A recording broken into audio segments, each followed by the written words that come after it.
Hello, good day mga lods. Yan, day off na naman natin ngayon, kaya alam na kung saan ang punta natin. Sa gubat-gubat na naman tayo magre-relax. Ayan mga lods, oh. Yung brown na yung mga damo. Sobrang init. Yan, oh.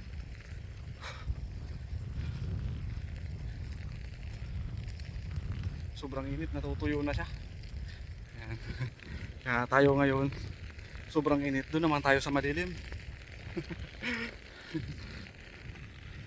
Nakabike ako mga lods. Kaya ayos lang. Yung nalilibang-libang tayo.